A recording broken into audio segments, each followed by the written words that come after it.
Hi friends, today we're going to talk about our second quiz, estimating square roots and comparing irrational numbers.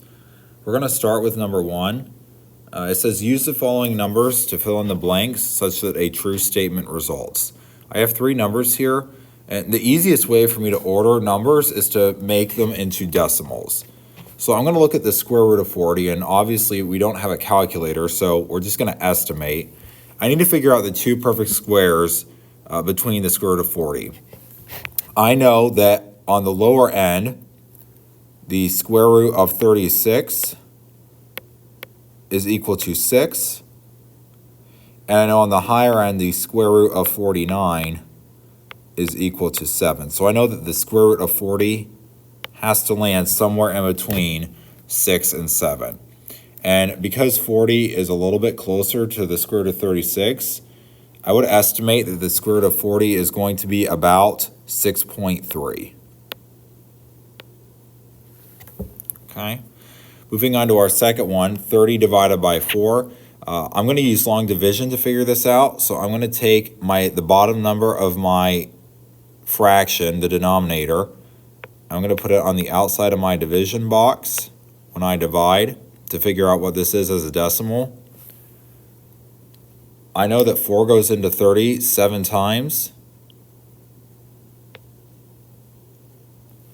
7 times 4 is 28. And when I subtract, I end up getting 2. And 4 can't go into 2, so I need to bring down a 0 and add a decimal up top here. I know 4 goes into 20 exactly 5 times. So 7.5 is my decimal for 30 over 4. And then lastly, the square root of 32, I need to figure out the 2 perfect squares between the square root of 32. I know that on the lower end, the square root of 25 is equal to 5, and on the higher end, the square root of 36 is equal to 6. So I know the square root of 32 is going to be somewhere in between 5 and 6. And it's going to be, the square root of 32 is a little bit closer to the square root of 36. So when I'm estimating this, I know that it's going to approximately be 5.7.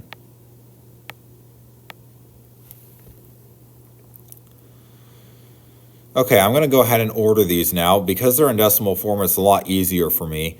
The smallest number here is 5.7, or the square root of 32. So that's going to be the first number in my box. I can cross it off. The next biggest number is going to be the square root of 40, or 6.3. I can cross it off. And then the very last number is going to be 30 over 4, or 7.5. Let's go ahead and look at number 2. It says select all the numbers that are greater than negative 2.5 and less than 4. So if I'm looking at the square root of 14, I know that the square root of 14 is between the 2 perfect squares, the square root of 9, which is 3, and the square root of 25, or I'm sorry, Mr. Wood's lying, the square root of 16, which is 4. So I know that the square root of 14 has to be between 3 and 4. And because the square root of 14 is closer to 16, I know it's going to be approximately 3.8. And don't forget that negative there. The square root of 12 is the same thing. It falls in between the square root of 9, which is 3, and the square root of 16, which is 4. The square root of 12, if we think about it, is a little bit, it's really right in between the square root of 9 and the square root of 16. So if I had to estimate the square root of 12, I would say it's about 3.5. The square root of 4 is easy. That's a perfect square. It's 2. The negative square root of 5, I know that the square root of 5 is really close to the square root of 4, which is 2. And so I would estimate the square root of 5 to be approximately 2.2. And don't forget that negative. And then last but not least, the square root of 17 is really close to the square root of 16, that perfect square, which is 4. And 17 is just a little bit after 4, so I would estimate the square root of 17 to be about 4.2. So now that I have all of these numbers as decimals, I can arrange them, and we're looking for numbers that are greater than negative 2.5 and less than 4. So negative 3.8 is actually smaller than negative 2.5, so I know that A could not possibly work. Remember, the bigger, quote unquote, it looks like the numbers are getting bigger for negatives, but that means they're actually getting smaller because they're further away from 0. The square root of 12 is 3.5 approximately, and I know that's greater than negative 2.5 and less than 4. So B could be one of the possible choices. C, the square root of 4 is 2. That is greater than negative 2.5 and less than 4, so C will work as well. D, negative square root of 5 is negative 2.2. That is greater than negative 2.5 and it's less than 4, so D will work as well. And last but not least, E, 4.2, that's bigger than 4, so E could not work. So B, C, and D are our answers for number 2. Looking at number 3, it says which value is best represented by the point on the number line below. If we zoom in here, you notice that dot is not quite on the 4, and I know that the square root of 16 is 4, so A could not possibly be an answer choice. If I look at B, the square root of 19, I have to estimate that. I know the square root of 19 is in between two perfect squares, the square root of 16, which is 4, and the square root of 25, which is 5. So I know the square root of 19 has to fall somewhere in between these two. The square root of 19 is just a little bit closer to the square root of 16. So if I had to estimate on a number line, I would say that the square root of 19 is about 4.4 or 4.3. And it appears to me that it falls exactly where this point is. So B is our answer for the square root of 19. Moving down, looking at number 4, it says plot the following numbers on the number line. So again, it's easiest for me to plot numbers on a number line if I turn them into decimals first. So looking at the square root of 17, I know that's really close to the square root of 16, which is 4. And if I had to estimate the square root of 17, I would say it's about 4.1 or 4.2. 3.25 is already in decimal form, so I don't have to worry about that one. The square root of 9 we know is a perfect square, and the square root of 9 is 3. And then last but not least, 4/3. I could do long division to figure that out. 3 can go into 4 one time. 1 times 3 is 3. Subtract. 4 minus 3 is 1. 3 cannot go into 1, so I need to bring down a 0 and add a decimal up here. 3 goes into 10 3 times. 3 times 3 is 9. Subtract. I get 1, bring down a 0. What you can see happening here is that 4 over 3 is going to be 1.3 repeating. Remember that line above the 3 represents repeating. So now I just need to put these on the number line. If I look at number 4, the square root of 17, 4.1, that's going to be about here.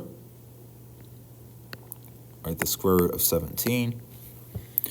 3.25 or 3 1/4, that's going to be about right here.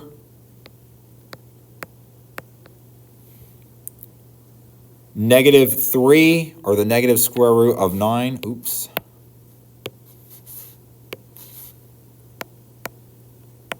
is right here. And last but not least, 4/3 or 1.33 repeating would be about right here on our number line. All right, moving down to number 5, it asks, is 3 square root of 4 a irrational or rational number? Explain your reasoning. So I know that this is the same as saying 3 times the square root of 4. When they're right up next to each other, that means they're being multiplied. The square root of 4 is a perfect square. It equals 2. And when I multiply that by 3, I end up getting 6. And 6 is a whole number, which is also a rational number. So this is rational.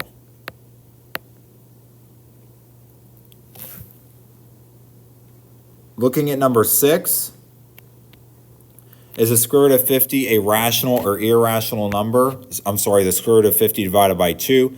Explain your reasoning. All right, so I know that the square root of 50 is not a perfect square.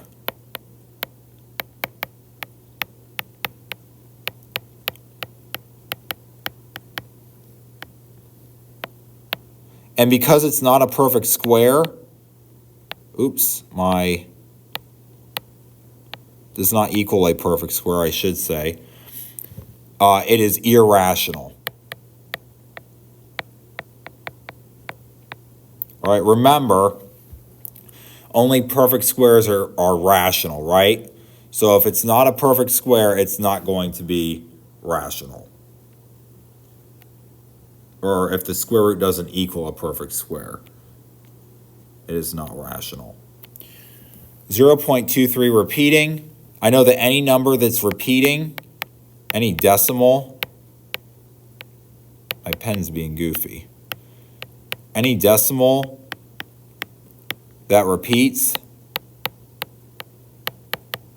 is rational.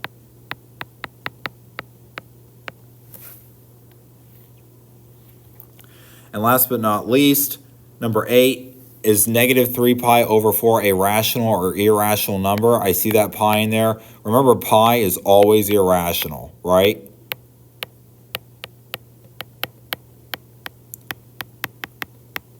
So this would give me a decimal that never ends.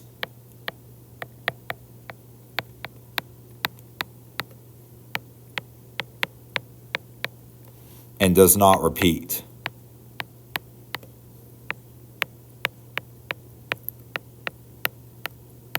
So this would be irrational.